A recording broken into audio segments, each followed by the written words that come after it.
Okay, well, it's 11 Eastern, so I think we're going to get ready to get started. Thank you for joining us for today's live demonstration of the LibLynx system. Before I introduce our speaker, I'm just going to cover a few housekeeping topics. Today's webinar is being recorded. We will be able to share a link with you after the event is complete. We welcome you to revisit the demonstration and share it with your colleagues. We also invite your comments and questions, so please look at the Q&A chat box on your screen. If you think of a question at any point, just type it in there and I will pose questions during the Q&A portion of the event. Today's demonstration will be led by Kat Baier, Senior Manager, Sales Operations at Gruyter. So at this time, I'm going to hand the floor over to Kat. Yeah, thank you very much. Lovely to see so many people. There's still a few joining, but I'll get started nonetheless. So I'm going to share my screen now.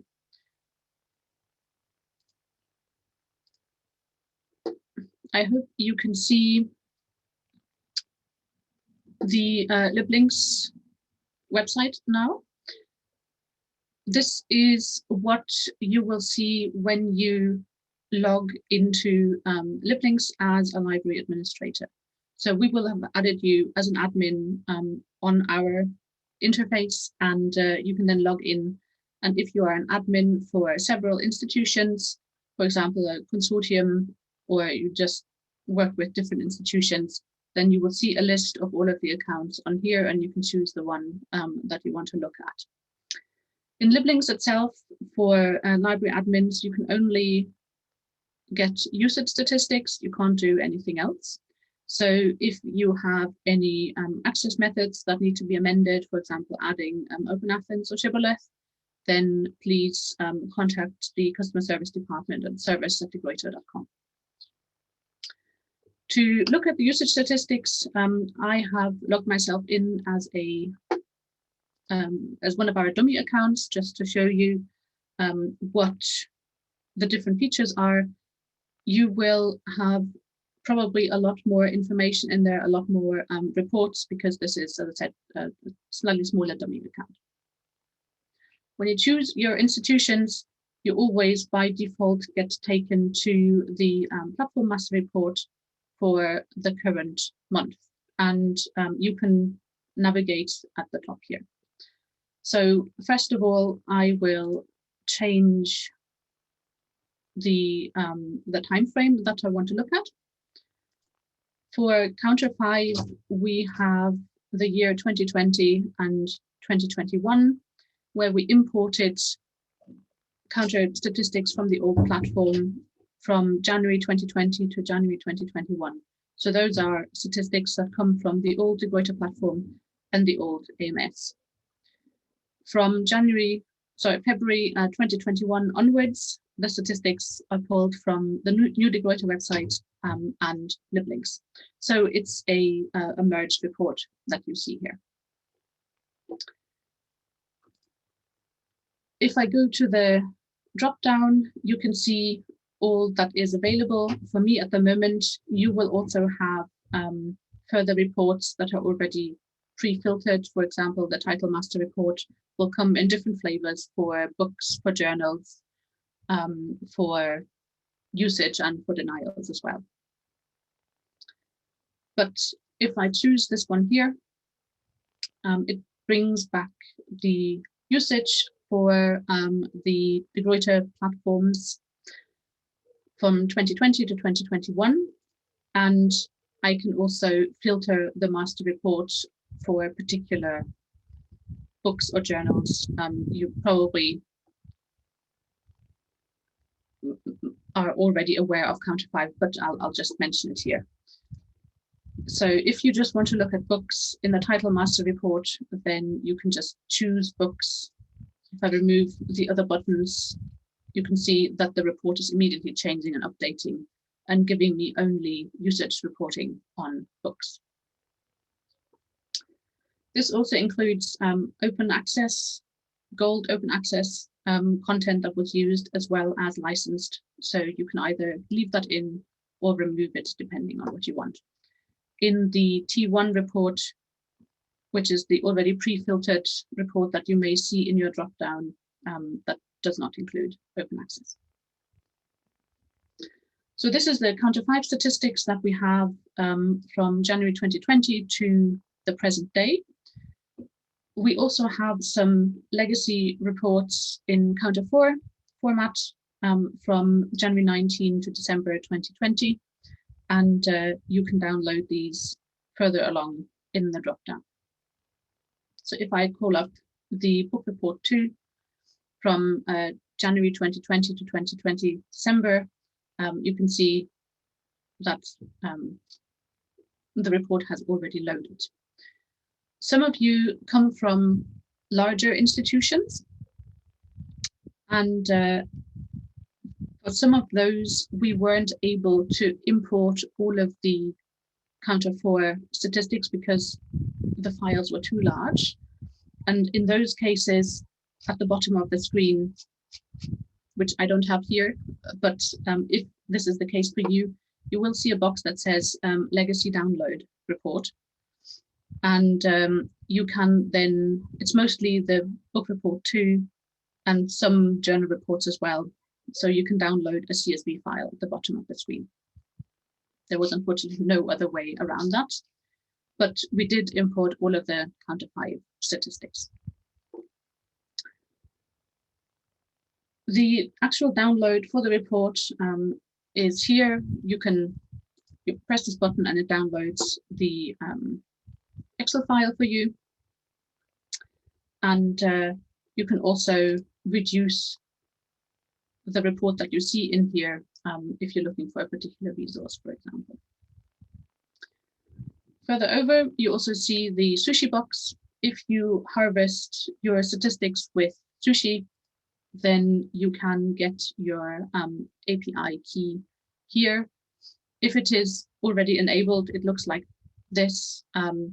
If it's not enabled yet, there's a box that says enable Sushi, and then you get to these fields here, and you can then copy the requester ID or the API key, whatever you need.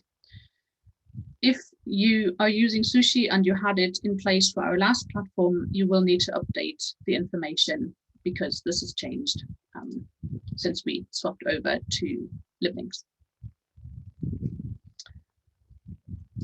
And this is really all that is about the counter statistics that we have loaded. I'm just looking at the questions. There was a question, how do we get our admin credentials? Please email service@gruyter.com and we will set you up. You will then receive an email with the activation information, a link to click on, and then you will get the option to set up, choose a password, and then log in. There was another question, what is the breakout checkbox? Let me see.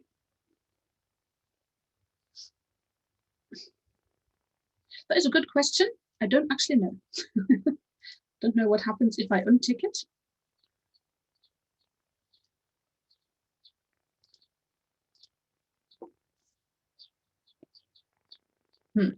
Nope, I really don't know at the moment. We can find out for you. I've so far ignored the box, I have to say. How far back can you harvest statistics via LibLynx? So currently in counter 4, you can go back to 2019, 2020. In counter 5, it goes back to 2020. If you need anything further back than that, we have counter 4 going back many, many years that we've saved. So you can always ask, email us, and we can provide you older statistics as well, should you need them. But we hope that the back to 2019 is sufficient in most cases. Sushi for Alma, yes, you will need to update the API key to the one that is here in LibLynx.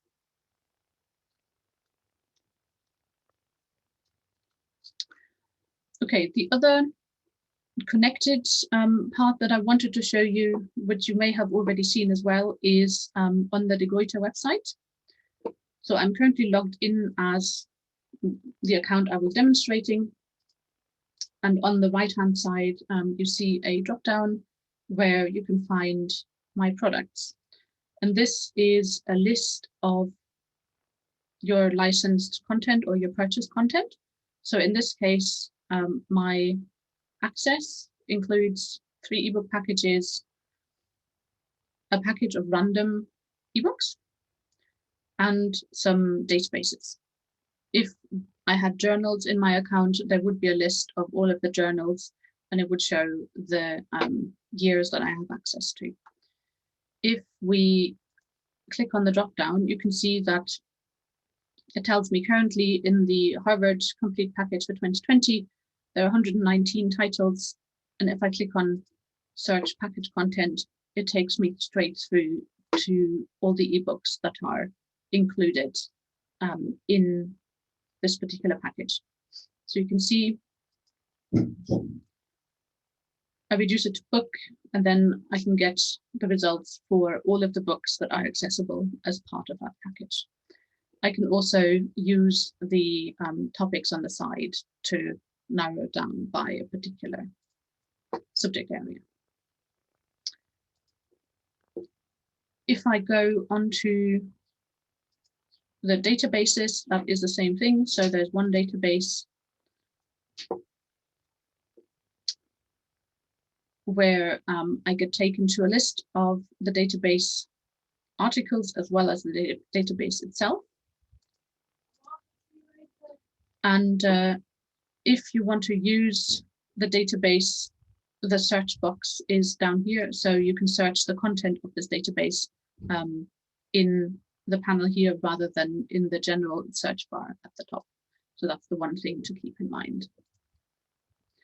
If someone if a user of yours has a Gruyter account and has purchased an ebook, they can be logged in twice. So once via your institutional login, whether that is Shibboleth or OpenAthens or IP recognition, and they can also log in with a username and password to see the ebook that they have purchased themselves, which you might not have in your holdings. So users can be logged in twice, and then they will see that they have different access options at the top. You can actually see that mine now includes 2 different accounts or institutional accounts, Access All, which is our internal one, and then the dummy account that I was demonstrating. So if I go back to my products, you can now see that something has been added at the bottom, and that's the other institution that I now have access through, which is our internal one, because my VPN just did something funny. But that is a live demonstration for you about my products. There was one more question, just jumping back to the Q&A box. Will Counter 5 replace Counter 4 completely? It has already completely replaced it. We do not have Counter 4 statistics from 2021 onwards. So in the future, it'll only be Counter 5. The Counter 4 statistics that we have in the system will disappear, I believe, at the end of the year.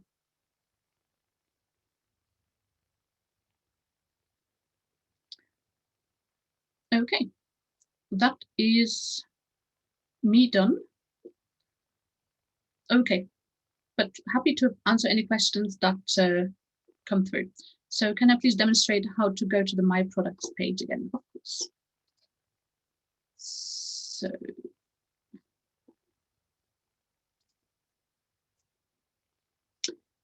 if I am on the Gruyter homepage, degruyter.com, or matter of fact, any other page as well, top right-hand corner, where you see the name of the institution, you can click on that. And then in the drop-down, there is the link to My Products. All your users can see that as long as they're recognized and being authenticated as an institution.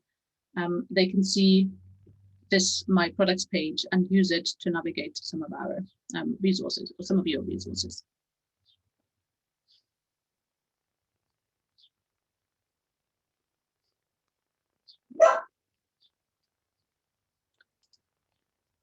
Any other questions?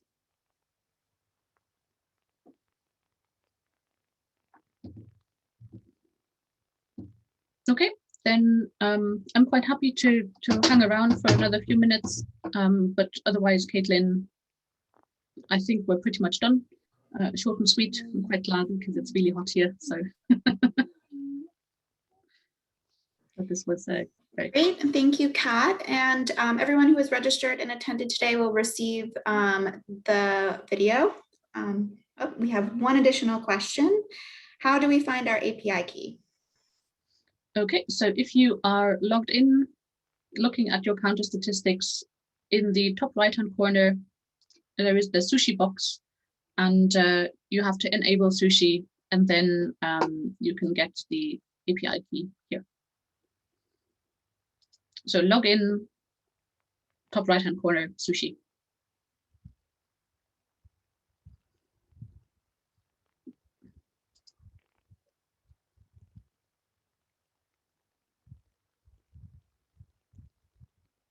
What is it that I said earlier about OpenAthens authentication? I've mentioned it a couple of times. So once was if you want to add OpenAthens or Shibboleth authentication to your account, you don't already have it. You can't do this in the library admin tool, but please email service@gruyter.com and then we can add it for you. And I think that was probably the relevant point. So LibLynx for library admins only does usage statistics. Ah, good. Glad I got that.